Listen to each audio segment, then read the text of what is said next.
What is up, everybody, and how's it going? I'm Alex Goldstick, and you are listening to the Spring Forward podcast. It's been a great few weeks for Spring League alumni since our last episode, and as of today's recording, 42 of the Spring League's former players are playing professional football. Two Spring League alums, Johnny Manziel and McLeod Bethel Thompson, have won CFL starting quarterback jobs for their respective teams. Wide receiver Jalen Saunders continues to put up gigantic receiving numbers for his Hamilton Tiger Cats. 16 former Spring League players have begun NFL training camp, including Blake Jackson, who we look forward to watching on HBO's Hard Knocks with the Cleveland Browns. And last but not least, 21 of the Spring League's former players have reached deals to play in the Alliance of American Football to continue their professional football careers. Speaking of the Alliance, the AAF is the topic of today's pod. We talked to former NFL executive Randy Mueller, who is now the GM of the Alliance Salt Lake City team. To learn more about the league and this amazing opportunity for professional football talent, let's get to the interview.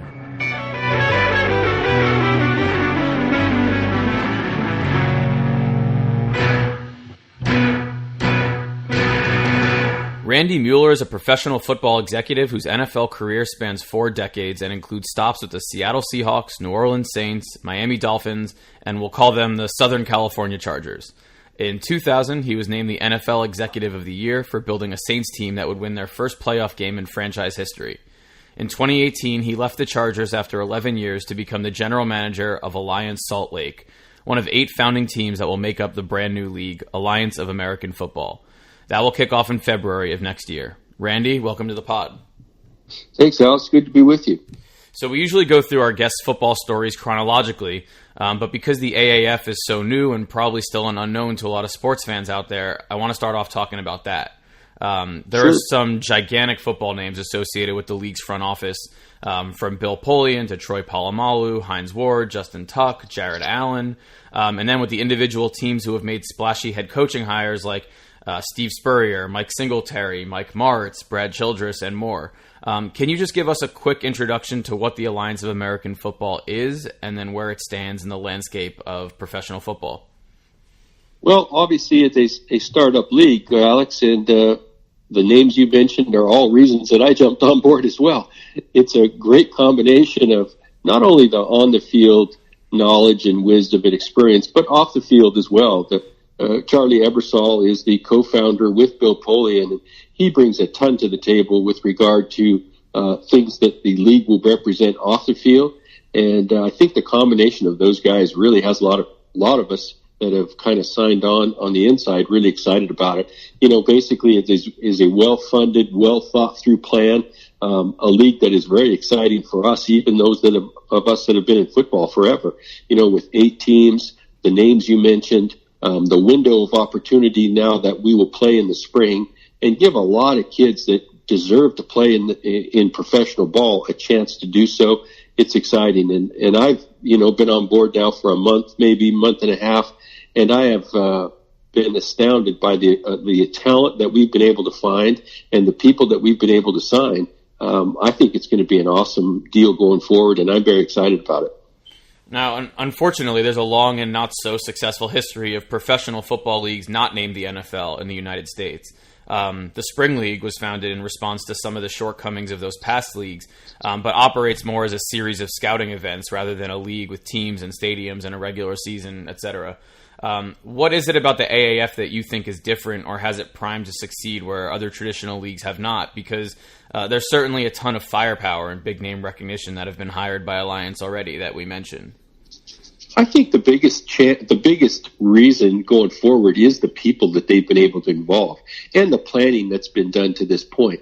I think it's even known in NFL circles, and I was in there for many years. We all used to complain about, hey, there's no league to develop players. You know, the old World League, the NFL Europe League, we sent a ton of players. We, as in the NFL at that time, sent a ton of players to that league to develop. And we would come back and get back a totally different player who would go for 8, 10, 12 weeks to play in that league. You know, the Kurt Warners of the world, the John Kitnas of the world, Jake Delhommes of the world, those guys all got their chance to really succeed by getting to play under live conditions in real game type stadiums and situations. And there's no developing, no no other way to develop players, no better way anyway, than for them to do it under live conditions. The AAF's first 100 players to sign with the league was announced this past Monday. 19 of those initial players were Spring League alum, and your Salt Lake City squad was responsible for 3 of them. There are some regional player allocation procedures in the AAF to ensure local markets are interested in their teams, but none of the 3 guys that we are going to mention seem to fit into those allocations. So if you don't mind, I want to go through those 3 guys individually with you and get your quick initial reactions. So the first, let's lead off with Ty Schwab. Ty's a linebacker out of Boston College who was with us in San Diego for the showcase last month. Ty was a kid that came out of Boston College and injured himself during his pro day. So a lot of scouts, a lot of NFL people kind of turned away from him at that point. He was a very productive, slightly undersized inside linebacker at Boston College, but a leader, a playmaker, and actually led their team in tackles last year. I look to Ty as a guy that is exactly what this league's for. His timing of his injury cost him an opportunity in the NFL. Now he can come to us, play during the spring, and I'm sure will get looked at by NFL scouts and NFL evaluators. Next up is offensive lineman George Roberts. He's from Delta State, and he was also a part of the Spring League showcase last month. Yes, George is a big kid that I've had my eye on since last year. They had a little Gridiron Classic in Dallas in January, and I saw him first then. Obviously, like you said, he came to the Spring League in San Diego and showed more exposure. The big position of need in our league, I think, will be offensive linemen and offensive tackles in particular, and George fits that bill. Like I said, he's a big kid, just needed an opportunity to really face top-notch players and top-notch talent, and he'll get that in our league. And then finally, we have tight end Steve Dotel from Wake Forest, and he was with the Spring League in Austin this April. So do you remember how he came across your desk as you were only on the ground, as far as I know, in San Diego? Yes, his name came across our desk really because he's the son of longtime NFL coach Ed Dotel. And so his agent is also a friend of mine who had reached out to me to make sure he had an opportunity. We did a little study with him and in and about him. And he's a guy that I think will play in the league. I'm not sure he'll end up being with us because his dad has a lot of ties other places in the league as well. But we thought it would be good to get him under contract and obviously ensure his opportunity to at least compete for a job once we get rolling in January. So those are the 3 guys that have signed so far, that have overlap between the Spring League and your team. But even this week, more signings have been announced than just the first 100. I've seen some rumblings on social media, but I don't want to blow anything up that might not be official. Do you know of any other Spring League alum that you're able to share with us that you might have signed since Monday that weren't in that initial 100? Boy, that's a good question. I have talked to so many guys the last few days, Alex, that we haven't signed any more that I'm aware of out of that Spring League. We've sure talked to a lot of people. The other thing we did was we had some unallocated players, an exercise or two to kind of assign those guys rights to AAF teams, and that's been done as well. So I think you'll see a lot more guys signed out of that Spring League. It just hasn't happened officially yet, like you mentioned. So as we alluded to earlier, a lot of guys in Alliance are still looking for that NFL shot. So can you tell us what happens if a player that signs with Alliance gets an NFL deal before AAF begins play? Well, we will have an open door policy allowing them to go back to the NFL to play. That's been a big part of the Alliance procedures and protocols. We've always wanted to have that friendly nature for our guys to not give up their chance to play in the NFL, but to come to us in the interim and then able to go back when they do get a contract offer. So that window will be there. Obviously, when we get closer to camp in December and January, I think the commitment will be even more so on the players' side to have to join us full-time. And obviously the NFL season will be winding down then as well. But they're going to have that window to be able to go back. And in fact, we've kind of got agreements with 2 or 3 guys who ended up getting NFL offers a week or 2 later. So if something happens to where they don't make it there, they will obviously be welcomed back to our team. So the road to the NFL is not stopped when a guy commits to the AAF, that's for sure. Now, the Spring League serves a purpose of getting guys back on film, whether it is to get into the NFL, the CFL, now the AAF, giving guys, an added opportunity. As a front office executive, how was your experience on the ground at the Spring League Showcase in San Diego, as far as the talent level you saw and the players that were accepted to participate in the Spring League? Well, it was top notch really on all fronts. Brian Woods, the kind of conductor of the Spring League, did a great job in acquiring some talent to bring it in there. And we as scouts and talent evaluators can find diamonds in the rough if they're just presented to us. And that's what he did. They're coached by NFL coaches. They're coached by a series of guys who all probably should be coaching in the NFL at this point. So the coaching they get at the Spring League is great. The organization was really good. And for us, a starting up league like the Alliance of American Football, it presented a really quick window of two days where we could look at talent and decide for ourselves if these are guys we want to add to our team. So all in all, it was a great experience. So going back to the Salt Lake team, as far as I know, the biggest football team in town would be the University of Utah, which has fielded some championship contending teams in recent memory. The Alliance Salt Lake team will also be playing their home games in the Ute Stadium. BYU is less than an hour down the road from Salt Lake City, and beyond that, you'll be in season at the same time as the Jazz of the NBA. Have you gotten a good read so far on the appetite for professional football in Salt Lake City? Well, I'm actually in Salt Lake as we speak right now, and I'm starting to get some of that read. It's been really a great couple of days that I've been here, and I'm looking at facilities and trying to get us set up into where our offices will be. We obviously already have a good connection with the University of Utah in planning to play our games in their stadium. So there's some synergy already. Salt Lake is a great sports town. And I think, again, the window by which we're going to play in the spring, although it's going to be cold a little bit here in Salt Lake, I think the people are excited about it. Everybody that I've encountered in my stops here have all been excited about it. Obviously, we have to get the word out, and the marketing part of it is to come.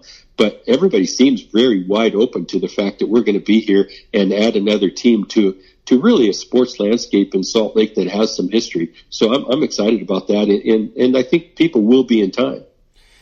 We know what kind of opportunity a new league of this magnitude presents for the players, who really only have the NFL and the CFL to aspire to. But as someone who has been in professional football front offices since 1983, I think I read, what kind of opportunity does this present for you? I mean, after all, every executive in pro sports basically walks into a team that another front office has created and has to put their own identity on it. So what is it like, even in these early stages, to be able to build a team and a league essentially from scratch? Well, I think it's good and bad. It's always been on my list, Alex, to kind of do something like this. And like you say, I've spent 30-some years in the NFL, and a couple teams where I went felt like an expansion team, like taking them over. So it's not entirely new to me. And yes, it is, but this is truly one from scratch. So that part has been challenging. It's been exciting. It's definitely been revigorating for me. I think in the end, it'll be maybe the most satisfying. And what we've done is we'll not only offer opportunities for players, but for coaches, for other front office people. I'll have some people in personnel working for me. I'll have departments just like NFL teams, just like NBA teams do, where we're going to have employed many people in the area of Salt Lake. So a lot of times it's a matter of maybe some younger folks who have some experience and just giving them a little longer rope to develop in director-type roles. And that's the exciting part to me, is I get a chance to not only build from scratch, but maybe mentor some other ones in some areas in football and outside of football. So that's been fun as well. So we've alluded to your NFL career a lot, and I wish these episodes were an hour and a half for some guests so we could dive into it all. But let's get back to that part of your career and go through your story. How did you get your start in the business and land your first role with Seattle in 1983? Well, I grew up in a little logging town in northern Idaho, St. Mary's, Idaho, and believe it or not, I got a job as a ball boy one year in Cheney, Washington, where the Seahawks trained. I was 17 years old. It was 1978, and somehow I got a job as a ball boy. I worked 4 or 5 summers all through high school and through college, and I was lucky enough that the Seahawks were making changes in 1983 in their front office, and they hired me right out of Linfield College to come be a kind of a gopher in the front office. literally 15, 16 years later, I was the boss. So it's kind of a crazy story, but I started, like I said, from the bottom and worked my way up over the years and got a lot of experience in a lot of different ways, really in hands-on doing things in the front office of an NFL team, which, again, the opportunities are what people need. And I was fortunate that I used those opportunities to kind of do good and kind of shine when the spotlight was on, and it helped my career, no doubt about it. And I was there all the way to 2000, like you said, before going to the Saints as their general manager. So from ball boy to the top, when was the first time in your career that you were the top executive in charge of player personnel moves? Oh, boy, you're texting my own memory now. I remember the first drafts where I was really in charge of in Seattle, where Pete Kendall was our first-round pick. Joey Galloway was up there. Those guys were picked in the first 2 or 3 drafts, so you're going to have to help me on dates and times, but those were really the first drafts where I had maybe not the final say, but it was prominent in making those decisions with the coach and the other guys in the department.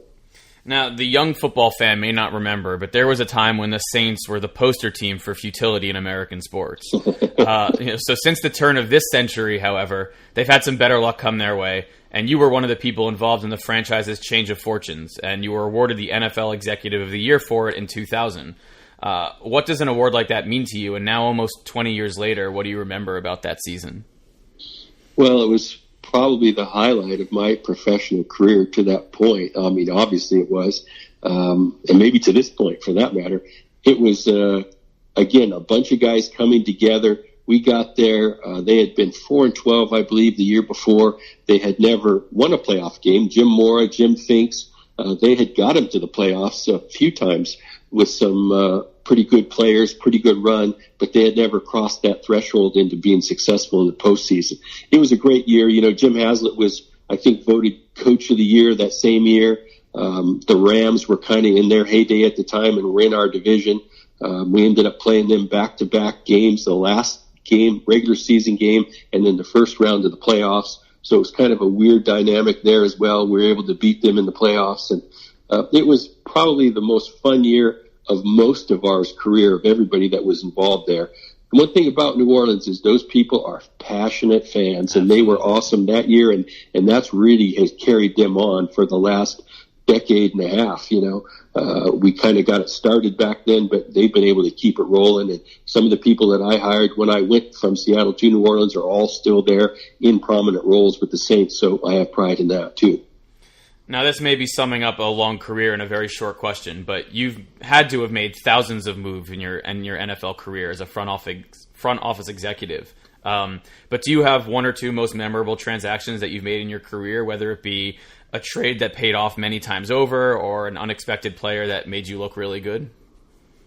Well, there's always, I think sometimes the most dynamic ones are the ones you don't make, but I don't think that's what you're asking me. I think while we were in Seattle, obviously, we had a couple first-round picks in 1 year, one that we had acquired a first-round pick from the Bears for Rick Meyer. So we had 2 mid-round picks that year and were able to maneuver, I think it was 10 and 11 in the draft, up to 3 and 6. And the first pick at 3 was Sean Springs. The 6th pick was Walter Jones. So that ended up working out pretty good for us. 2 Pro Bowlers, maybe a Hall of Famer that might be the best lineman to ever play the game in Walter Jones. So that's up there as well for me as far as being able to say, hey, this might be the best move you've made of your career. We made some other moves along the way that worked out for us, but that's probably the icing on the cake, a move like that. I think a lot of sports fans, me included, think that next to being on the field as a player, being a GM and getting to build a pro sports team is a pretty ideal job. You've also had another one of those ideal sports jobs in being on-air talent for ESPN in the mid-2000s. I'll also mention quickly that as a senior in college, you quarterbacked Linfield College to a D2 national championship. So your career isn't nearly over, as you've clearly just undertaken a huge new endeavor in Salt Lake. But looking back at your life in football to date, is there a way, or how do you sum up the success and maybe some of the ups and downs of a football life? Well, it definitely has had some ups and downs. I always say, and people ask me, what's it been like? 35 years, I say, hey, it beats working. I think when I realized where we came from in that little small town in Idaho, which we go back to and is still home, to be able to have 35 years in pro football, and really only 5 of those spent outside the Northwest, that's been prideful for me. All of my time with the Seahawks, a run of, I guess, altogether 22 years, and even these last 10 years, while I've been the national scout for the Chargers, I've been able to live in Seattle and spend most of my time in the Northwest. So that's been a fortunate thing for me. I mean, I'm a Northwest kid. The Northwest will always be home for me, and I'm prideful of that. And I've been able to do that at the same time as have a longer NFL-type career. It's been a great ride for me. And, you know, I think I'm still young enough to where this next chapter might be most exciting of them all, to be honest with you. Yeah, and, you know, as our two organizations sort of, you know, hopefully provide this synergy for the next generation of pro football players, you know, we wish you the best of luck. It's a beautiful time to be in Salt Lake now, but for me personally, I'm jealous that you get to be there, you know, in February as the snow is falling and, you know, you're 45 minutes from the mountains. But we'll let you get back to building your team, and, you know, thank you so much for joining us on the pod.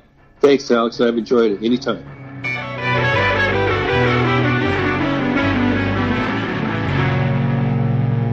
All right, that will bring us to the end of our 20th episode. Thanks to Randy for joining us on the pod, and I, for one, am really looking forward to seeing how this league unfolds, and especially the Spring League players that will get additional opportunities to both earn a living playing football while still having their sights set on the highest level of the game. You can follow the Spring League on Twitter, Instagram, and Facebook at the Spring League. You can follow me on Instagram at Alex Goldstick and on Twitter at AGStick. All music was provided to Spring Forward by Joshua Rosner. Stay tuned for more stories from the Spring League. Later.